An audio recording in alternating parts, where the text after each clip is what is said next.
CNN, MSNBC, and the New York Times are working together tonight to push a new story about the Trump administration. At the top of the hour, MSNBC put on Maggie Haberman, CNN put on Michael Schmidt. Those two are both Times reporters, and they co-authored a piece in that newspaper saying that Donald Trump attempted to fire Robert Mueller in December. Mueller's still there, of course. The Mueller investigation, you'll remember, was officially created to uncover Russian hacking into the American democracy because they hacked our democracy. But that's not what it is anymore. It is now an all-purpose probe into the president, his personal and financial life. It's designed to make us feel safer. I hope you feel safer. Yesterday, FBI agents raided the office of Michael Cohen, that's the president's personal lawyer, apparently looking for evidence about payments to Stormy Daniels, the porn star who is not from Russia and who did not hack our election in any case. Over on MSNBC, Steve Schmidt noted that the men who wrote the Constitution would be thrilled by this. They always hated the Bill of Rights, those guys. If you listen closely tonight, you can hear the faint applause from heaven of this country's founding fathers, who bequeathed to us a nation where the rule of law is supreme. We are a nation of laws.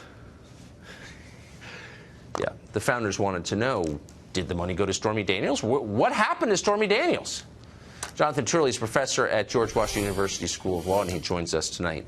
So I think, Professor, you were one of the trustworthy people in this conversation. I don't even know what your politics are. I don't think we even agree politically, but whatever. I trust your legal views. What do you make of this raid on the president's lawyers' offices?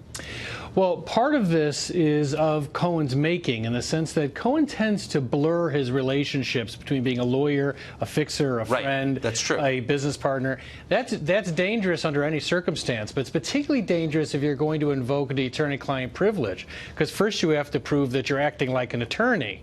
And he may have trouble with that. When you look at the Stormy Daniels agreement, it's still not clear what role he's playing there, whether he is this company he created, whether he is Trump's lawyer.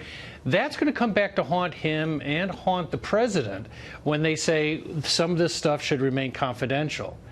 But I think the president's right in the sense that whenever you have a raid on an attorney's office, it should raise very troubling concerns for everyone. I mean, this is a serious problem when someone can't rely on their attorney. So is the core potential violation here that the payments to Stormy Daniels, Miss Daniels we'll call her, were some form of campaign finance violation?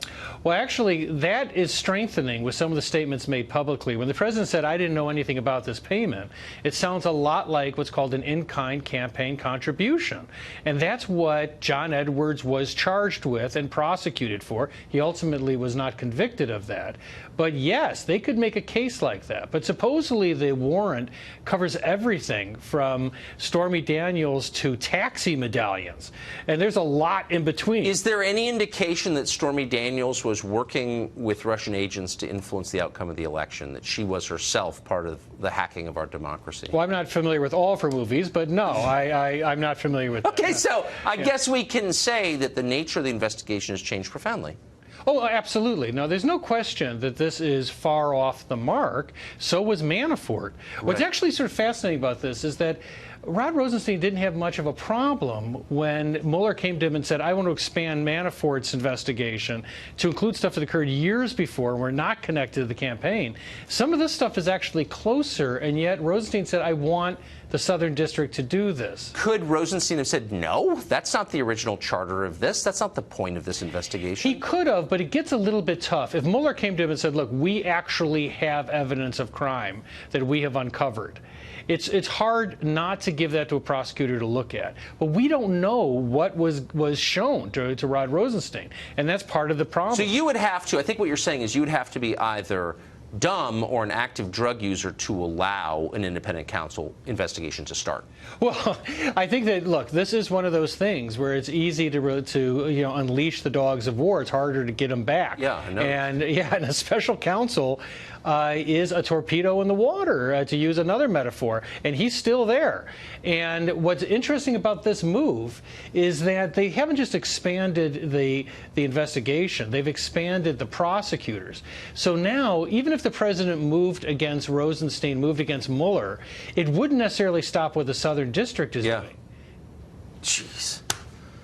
Thank you for that. Professor Jonathan Turley, appreciate it.